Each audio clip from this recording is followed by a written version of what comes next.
Mga kabataan ngayon, mapagalitan lang ng minsan, grabe na agad yung galit sa mga magulang nila. Nasabihan lang, sobra na agad magtampo, na para bang never mo siyang nasupport sa kanyang mga gusto. Yung tipong hindi mo lang napayagan, worst parents na agad ang tingin nila, na sobrang higpit daw kaya nakakabwisit na. Pero kapag sila naman yung nagka-problema, sino ba yung unang humaharap?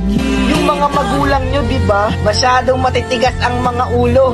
Pero pagdating sa mga pagkakamali at pananagot, sa magulang palagi ang takbo. Nakikita nyo lang sila as ang magulang na dapat palagi silang nandyan para sa inyo. Pero hindi nyo napapansin yung bigat na daladala nyo sa tuwing nagkakamali kayo. Hirap na yung mga magulang nyo kung paano kayo palalakihin at pakakainin. Dadagdagan nyo pa ng another problema na resulta sa pagiging rebelde sa mga alituntunin na matagal na nila sa inyong hinihiling na wag nyong gagawin. Kaya kung magagalit sila sa iyo ng sobra, masisisi mo ba sila? Kung yung galit sa puso nila ay ikaw mismo yung nagdala. Kaya kung nagkamali ka o sa tingin mo iniiwas ka lang nila upang magkamali pa, ay sumunod ka na. Dahil ito ang tandaan mo, masakit man na may mga magulang na palaging nagagalit sa'yo, pero mas masakit yung wala kang magulang na magtatama ng mga pagkakamali mo.